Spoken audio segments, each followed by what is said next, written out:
Your Honor, may I please speak? Didn't I give you a chance to? Yes, And what did you say? Vonda Evans is the brash, outspoken Wayne County judge who's made news when sentencing criminals. You were not even man enough to call 911 yourself. But when an FBI document was leaked the day after Christmas, Evans was suspected of being a criminal. It was probably one of the worst times in my life. My daughter called me. She said, "Mom, it's breaking news.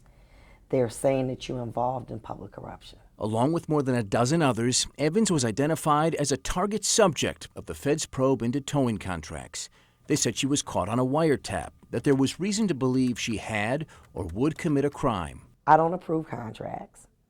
There was nothing there for me to do as far as assisting in any form of public corruption. She didn't approve contracts, but she was close friends with the man at the center of the probe. Until his guilty plea, Gasper Fiore was one of the region's biggest vehicle towers, and he got that way by paying off public officials. I met him a long time ago when my girlfriend, Monica Conyers, was running for city council. Did you consider him a friend? Absolutely. Evans' friendship with Fiore goes back at least 10 years. So when the judge's daughter had her car towed while out of state in 2016, Evans called her friend Gasper for help. And I said, explain the situation that, her car had been an impound and that I wanted to pay the fees, I just didn't have the title.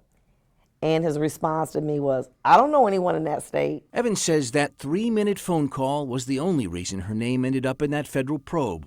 10 days after her name was leaked, the feds confirmed Evans was not a target of the probe and hasn't been accused of any criminal wrongdoing. The U.S. Attorney says that your conduct with Gasper Fiore was legal. Was it always ethical? Absolutely. Did he ever give you any money? Well, first of all, as I've indicated previously, we are friends, our families, vacation.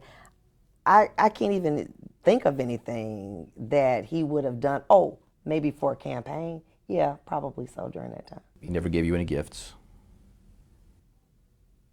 How would you define a gift? No. You know what a gift is. No. Never asked you for a favor? Never. Not in those guys, not a political favor, never. Gasper Fiore faces up to 5 years in prison and a $250,000 fine. People make mistakes every day.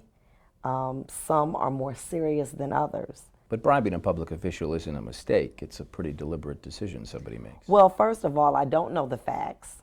I don't know the circumstances. But Fiore isn't Evans' only friend tied in with criminal activity.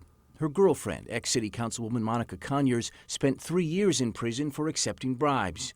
Another close friend, ex-state rep Brian Banks, has 8 felonies in his past and pled guilty last year to falsifying financial records. The Judicial Code of Conduct doesn't expressly prohibit judges from being friends with felons, but it does caution them to avoid even the appearance of impropriety. Should a judge have friends like these? Like what? That make mistakes? That have done things that they regret? That probably is all of us. I believe that I should be judged by the job that I do within my courtroom and nothing else. And that's how I feel. Late yesterday, Judge Evans called me. She said that while she does have friends who are felons, she wanted us to know that she has many more who are not. As for Gasper Fiore, he's due to be sentenced in May. I'm Ross Jones, 7 Action News.